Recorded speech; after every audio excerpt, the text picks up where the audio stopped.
오늘은 중국 청나라 말기의 관리이자 저명한 학자이신 유월 대사님이 남기신 예언시 내용을 준비했습니다. 최고라 손꼽히는 예언시 중에서 비교적 최근에 작성된 예언이라 그 내용을 해석하기가 다른 예언시들보다는 쉬운 것 같은데요. 도려노인 순열록이라는 중국 역사 기록에 따르면 유월 대사는 1907년 2월 임종 직전에 갑자기 아들에게 종이와 필목을 가져다 달라고 했고 오늘 소개해드릴 이 9수의 7원 절구시를 남기셨다고 해요. 그리고 유월 대사님은 이 시를 모두 적은 후에 아들에게 이렇게 말했다고 합니다. 향후 200년의 국가와 세계의 대세가 모두 이 9편의 시 안에 들어있단다. 첫 번째는 총론이고, 두 번째, 세 번째, 네 번째는 앞으로 100년 동안의 일들이며, 다섯 번째부터는 그 후 100년 동안에 일어날 일들이란다.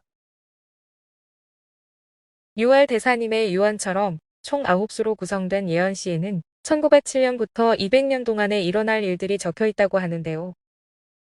어떤 내용들이 담겨 있는지 같이 보시겠습니다.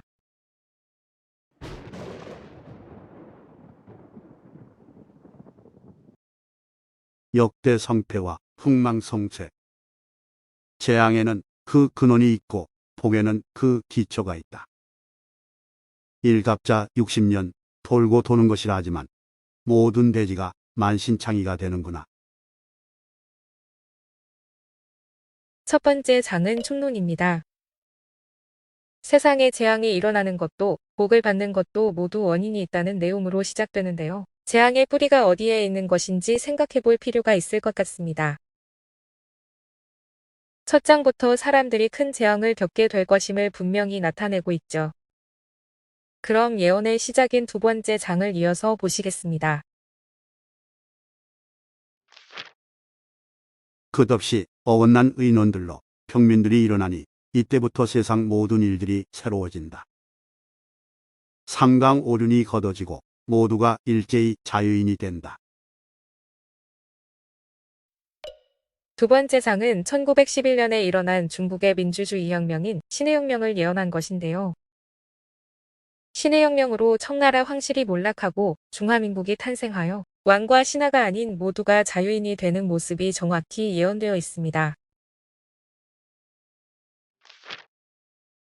평등하고 자유로워졌다고 한 지 얼마 되지 않았는데 세계에 창과 방패가 일어날 줄을 누가 알았겠는가.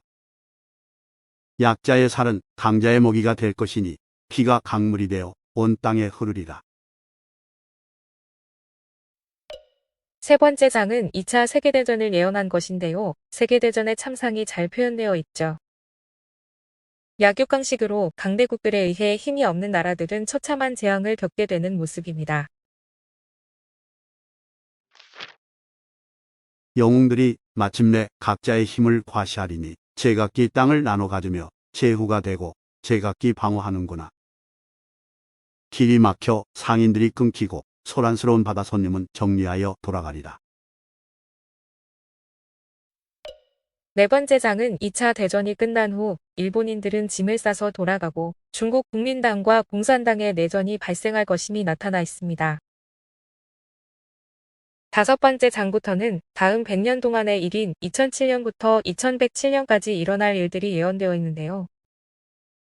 6월 대사님의 예언시 후반부 100년은 지금 우리가 살고 있는 시기와 멀지 않은 미래를 예언한 부분이니 자세히 보시면서 해석해봐 주시기 바랍니다. 크고 작은 나라들이 백리에 모두 증가한다. 9년이 가난할 때 봉건이 일어나리니 시황제가 폐위되고 또다시 중흥하리라. 다섯 번째 장은 몇몇 사람들이 땅을 나눠 갖고 각 지역마다 제후들이 지배하는 듯한 형국인 요즘을 나타내는 것으로 보이는데요. 빈부 격차가 커지면서 밀란이 발생하고 다시 잠시 동안 안정을 찾게 되는 것으로 보입니다. 몇 개국의 황실이며 몇 개국의 오랑캐들인가. 또다시 춘추전국 시대를 보겠구나. 당시에 관중이 없음을 탄식하게 되리니 망망한 거분이 언제야 끝나겠는가. 여섯 번째 장이 현대의 우리에겐 가장 중요한 가까운 미래에 발생할 일들로 보이는데요. 몇몇 국가들 사이에 긴장감이 고조되면서 세계적인 전쟁이 발생할 것으로 해석하시는 분들이 많았습니다. 관중은 춘추 전국 시대 제나라의 재상인데요. 현명한 판단을 할 수 있는 그런 관중과 같은 사람이 없어 계속되는 재앙을 피할 수 없음을 탄식하게 되는 것 같습니다. 그리고 그 재앙은 오랫동안 지속될 것임이 나타나 있습니다. 삼국의 전쟁이 해를 거듭해 일어나리니 인자하고 자애로운 하늘의 마음이 불쌍히 여기는구나. 육룡이 나오면 하늘과 땅이 바로 잡히고 800 제후들이 찾아가 절을 하리라. 여기서 삼국은 중국, 일본, 러시아를 의미한다고 하는데요. 모두 지리적으로 한국과 아주 가까운 나라들이기 때문에 삼국이 정말 중국과 일본, 그리고 러시아라면 한국도 많이 위험할 것으로 보입니다. 전쟁이 해를 거듭해 계속해서 일어난다고 하죠. 계속되는 재앙 속에서 다행히 하늘이 세상 사람들을 불쌍히 여겨 성인을 보내주시는 것 같습니다. 6마리의 용을 의미하는 육룡은 성인을 나타낼 수도 있고 혹은 재앙이 끝나는 시기를 나타낼 수도 있다고 해요. 육룡이 나오면 모든 재앙이 정리가 되고 각 세력의 지도자들이 스스로 찾아가 복종하게 되는 모습입니다.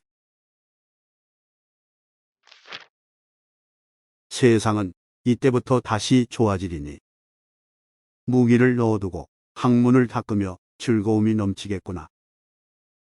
벽수의 둥근 다리에서 예의가 버려지는 것을 보게 되리니 산에 화의와 집의 벽에 남겨진 책을 찾으라.